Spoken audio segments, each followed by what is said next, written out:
I'm going to use 5 cakes to show you the most common struggles with icing or frosting a cake, and how to prevent and fix them. The first and maybe most important hack is to spread or pipe a bit of buttercream onto the middle of your cake board before you place your first cake layer onto it. This buttercream acts as glue, and it will attach the cake to the cake board so it doesn't slide around while you're layering it and then frosting or icing and decorating it. Let's look at what happens if you skip that buttercream glue. As soon as you apply any pressure to the cake, as you flatten any filling bulges around the cake and then spread frosting on, even just pushing lightly against the sides of the cake will push the cake across the cake board. Add a dot of buttercream as glue and ta-da! The cake is anchored down onto the middle of the cake board and it won't slip and slide around as you decorate it. Of course, to get smooth frosting on cakes, you'll need the cake to have straight sides, and you can do this even if your cake layers fall apart as you turn them out of the cake pan. Here's the hack to fix broken cake layers. Use buttercream to attach any pieces that fall off the cake, so that each layer is level and straight. And after layering and frosting the cake, it will have a neat shape ready to frost. The next step is to chill and crumb coat the cake, which is a thin layer of buttercream or any other frosting, spread to completely cover the cake to trap any crumbs that come off. It's best to do this when the cake is cold, after it's been in the fridge for about 30 minutes, for 2 reasons. The first is that dot of buttercream underneath the cake, in the middle of the cake board, which is acting as glue to hold the cake in place. When buttercream gets cold, it gets very firm, so that dot of buttercream will keep the cake the most securely in place when it's cold, even as you're spreading and scraping the frosting around it. The second reason for chilling the cake before frosting it is that when cakes get cold, they get much firmer and less crumbly. So as you're spreading frosting onto the cake, it will pull off fewer crumbs than when it's at room temperature. Don't worry about getting the crumb coat very neat because it's going to be covered up in a minute. So it's fine that you can see dark brown cake through the buttercream down here at the bottom. Scrape around the cake a few times so that there aren't any big bulges of frosting sticking out around the sides, and so that the top is flat and level. Put the cake back into the fridge for 30 minutes, and now, once the frosting is cold and firm, not sticky, it's time for hack number 4. Spread another layer of frosting over the cake, and the hack here is to prepare the top edge of the cake. After covering the top of the cake with a layer of frosting, spread that frosting around the sides up, so that it makes a wall or lip sticking up above the top of the cake. And this will allow you to create neat, sharp edges around the top edge of the cake. I like to spread frosting all the way down to the cake board and then scrape a few times, and if that wall at the top isn't as thick as the rest of the frosting, go back up to the top to spread on some more buttercream, pushing diagonally upwards again with an offset spatula to make the wall or lip thicker. And you'll see why this is so important when we get to hack number 9. The next hack is really patience, but broken down into scrape, spread, and repeat, which means first scrape around the cake with your cake comb, and then spread more buttercream over any areas that are shallower, or where you see indents or holes or gaps in the frosting. Then repeat. Scrape, spread, and again scrape,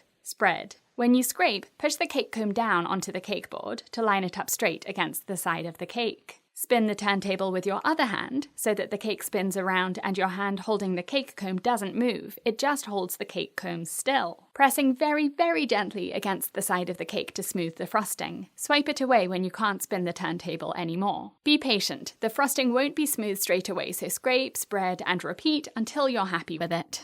But it's important to mention hack number 6 here, which is to make sure your buttercream is the right consistency. If it's too stiff, you'll see lots of texture as you stir it. It will look almost chunky, with lots of big air pockets as you pull a spoon or spatula through it. Add more milk, a spoonful at a time, to thin it out so it's easy to stir, and now it will be easier to spread too, gliding over the cake and looking much smoother. The opposite is when buttercream is too runny, like this, and as you spread it, it will sink down instead of holding its shape and position on the cake. To thicken buttercream, you can add more sugar, but it will make it really sweet. So instead, add some stiffer buttercream, and the stiff and runny buttercream will mix together to make the perfect in-between consistency. Next up are 2 hacks for air bubbles. You can have air bubbles in buttercream even if it's the right consistency. You can see lots of them here as I'm colouring the buttercream. They happen as air is incorporated into the buttercream as you mix the butter and sugar together, and they get worse with changes in temperature.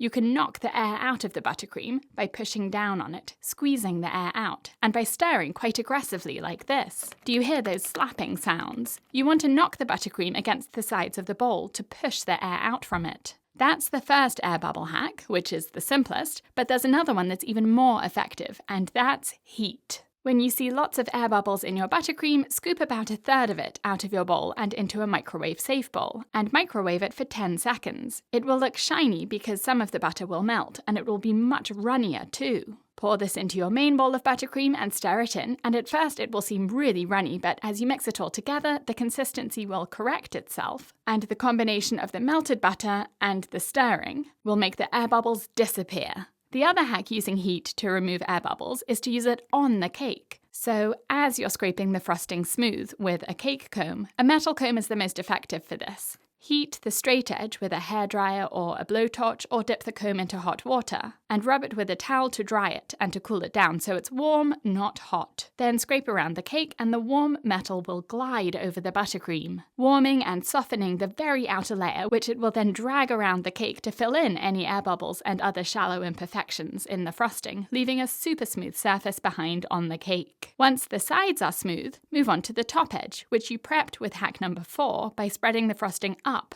around the top edge. Push sideways with your offset spatula or palette knife and then swipe away, taking the excess buttercream with you. Scrape that into your bowl of frosting and then wipe the blade clean on a towel or paper towel and repeat, all around the cake. Wiping the spatula clean is essential because if you don't, you'll drag buttercream back onto the top edge and leave it as textured lines along the edge of the cake. Make sure you push sideways but not down, because if you push down, that pressure will push the buttercream outwards and you'll have a bulge at the top of the sides of the cake. After going all the way around the cake, get down to eye level and spin the cake, and wherever you see that part of the top edge isn't flat, swipe over that part again. After everything you've done to get smooth frosting, don't ruin it by skipping this final hack, which is to use the fridge. Putting a frosted cake in the fridge will set the buttercream frosting so that it's firm, so that when you add decorations, that piping or stenciling won't damage the frosting. Having cold, firm frosting before adding cake toppers is really important too, so that the weight of the toppers doesn't push down on the frosting and cause bulges, like this. I hope these 10 hacks will help you get your icing or frosting super smooth. Visit my cake school on BritishGirlBakes.com to learn hundreds of cake decorating techniques and designs with my online courses and memberships. See you there!